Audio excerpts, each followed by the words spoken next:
Намирам се в Разградско, около Исперих, до село Свещари.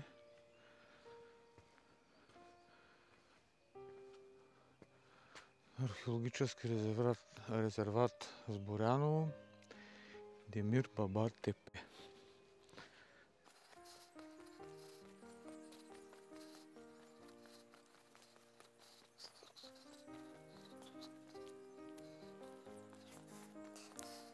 Мястото е известно като лобно място, т.е. не лобно място, където е погребан самия Демир Баба. Някъде 1603-5 там.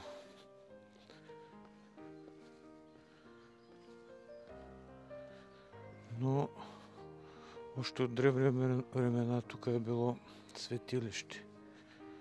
Тракийско на гетите.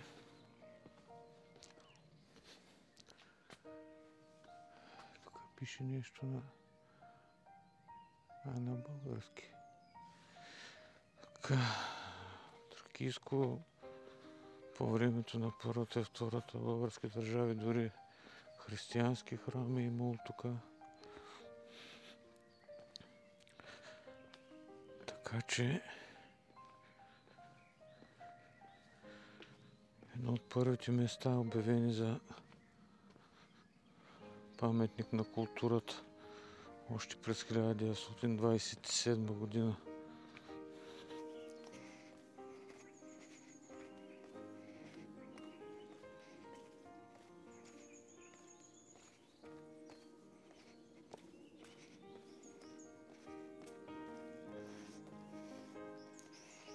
По-късно, като почват разкопки и откриват, че всичко е в основата на тракийски светилища, обредни храмове.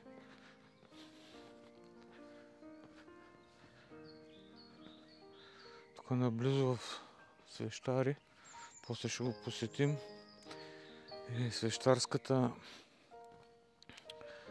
могила, в която се предполага, че погребан техния владетел бил около 30 и няколко годишен. И легендата разказва, че пленява един от най-доверените пълководци на Александър Македонски, който си помислил, че ще завладеят траките набързо. Това говорим някъде около 300-та година преди новата ера. И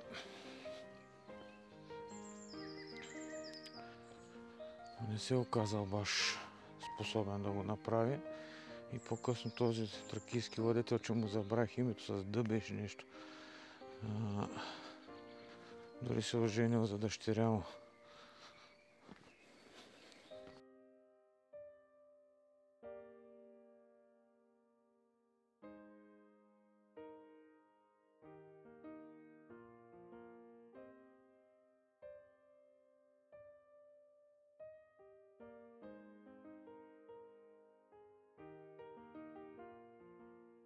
Едно писанче.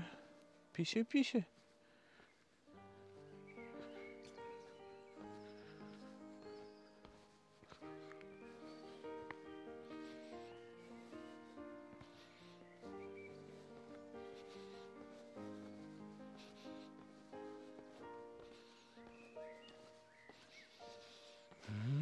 Да, ето. През 27 година върху руините е обявено за българска старина. Върховете на древно тракийско селище, 5-1 век преди Христа. Да. Бил мъдрец и лечител. Да. Беше пармак. 5 пръста се наричала извора. Тъй.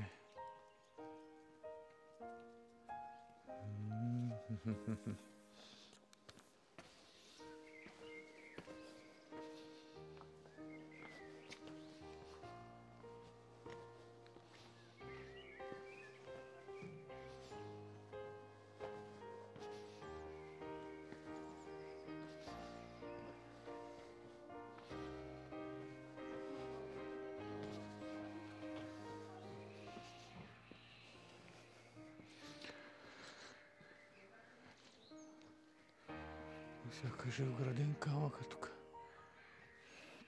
Още от древни времена.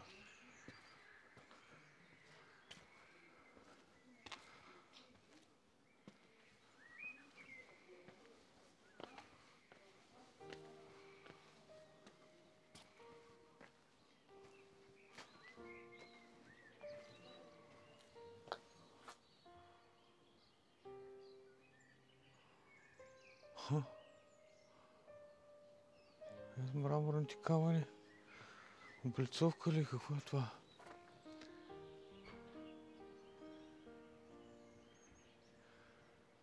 Арабски надписи. Айде да кажем, той при реконструкцията. Обаче тук е тези. Той не е тия от траките. Тия огромните камъни. Да. Това е от тракийско време.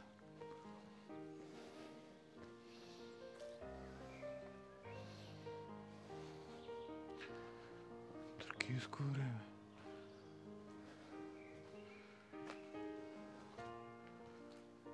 Какво става?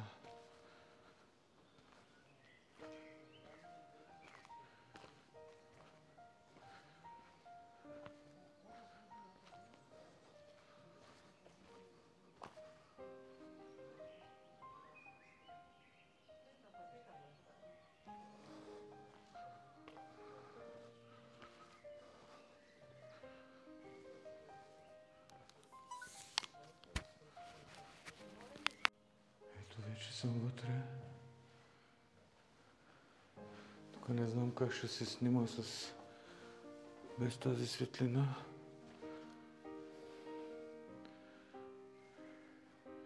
Мощите били затрупани с дарове. Пишеше в Уикипедията.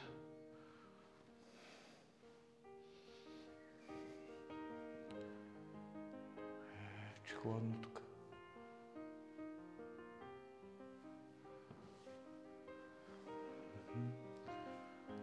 Левити или какви бяха религиозното течение на този Демир Баба. И в Турция го има, и при арабите.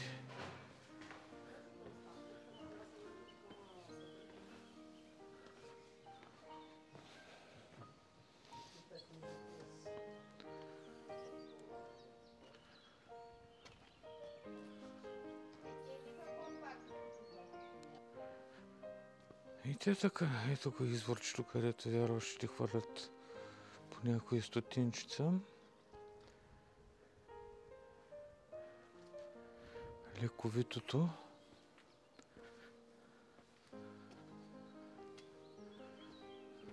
Питах ги хората, за сега казаха, не се плаща нищо. Да.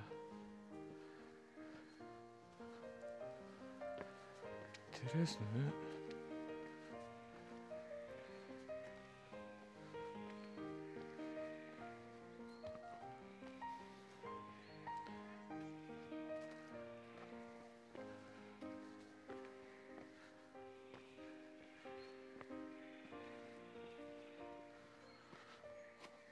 Особено за вярващи. Гледах някъде една фреска от 13 глупости от 17 век. Да. Посещаващи тук.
На път за свещарската гробница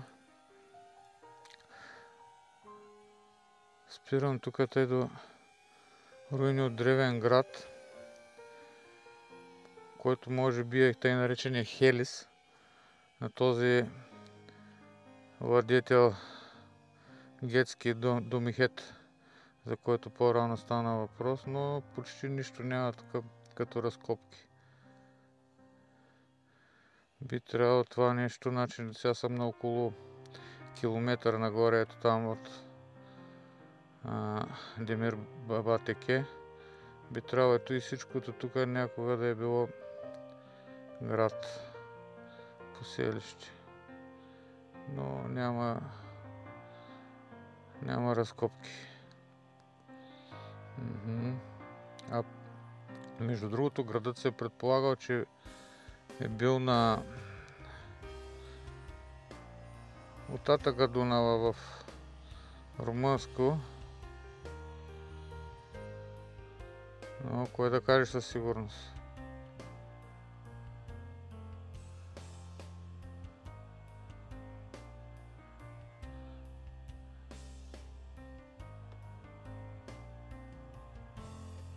Маняри са копали по-скоро.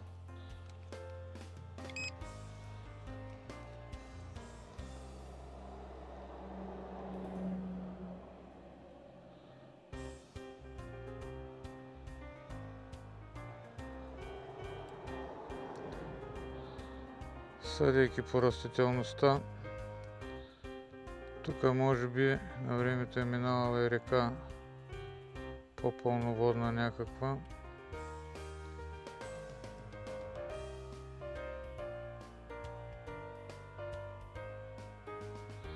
На 2 км от тук са, където съм тръгнал за свещарската могила, където се предполага, че е погребан Домихет. Ако тук може би ще се види, ако се кача така нагоре. Ето е там би трябвало да е в далечината могилата.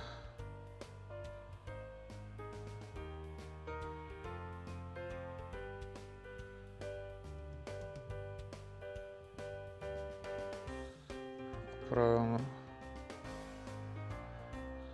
Те между другото са няколко могили тук.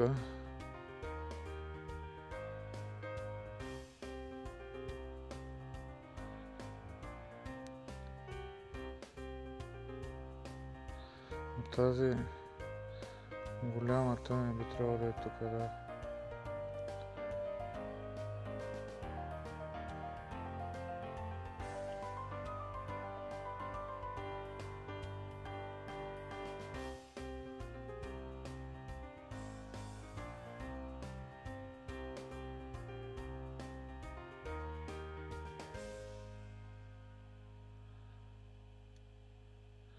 О, не.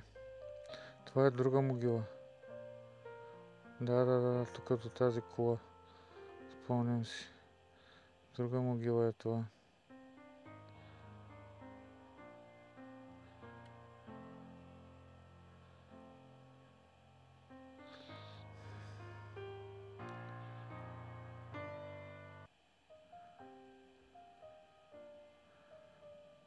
Не е поручвам достатъчно.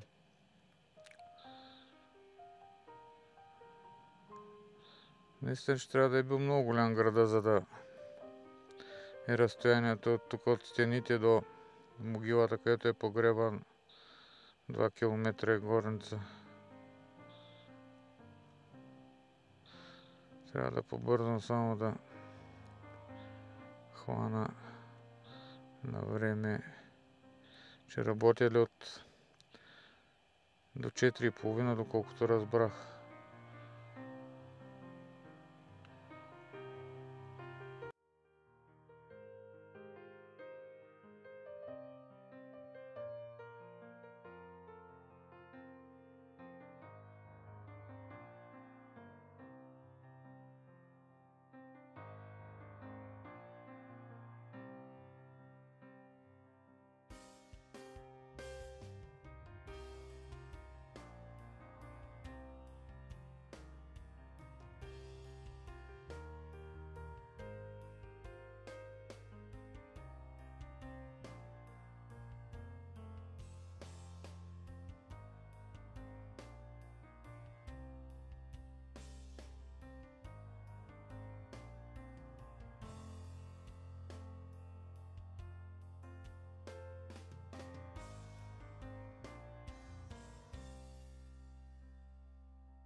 Значи онази, където снимах преди с огромна полуразрушена могила, там са намерили голямото съкровище. Златното. Ето тук трите могили. Царската, първа и на някакви знатни родове. Но това всичкото тук е било огромен град. Нищо чудно наистина това да е била столицата на гетите.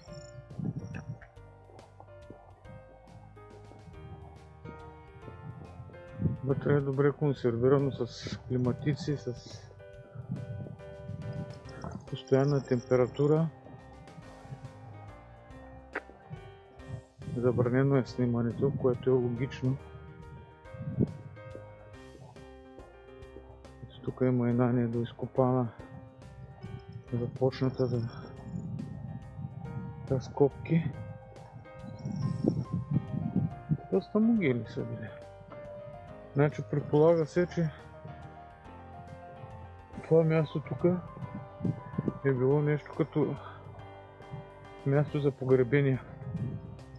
А там, където снимах останките от Хелес, там ще е бил основният град. Тук сега като погледне човек се личи, че има и друга могила. Да.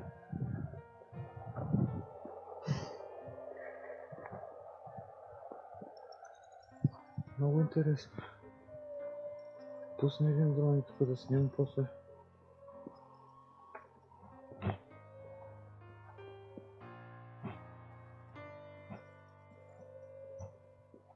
В царската гробница, тази голямата, са използвали доста популиран камък и по-качествени материали, така да се каже.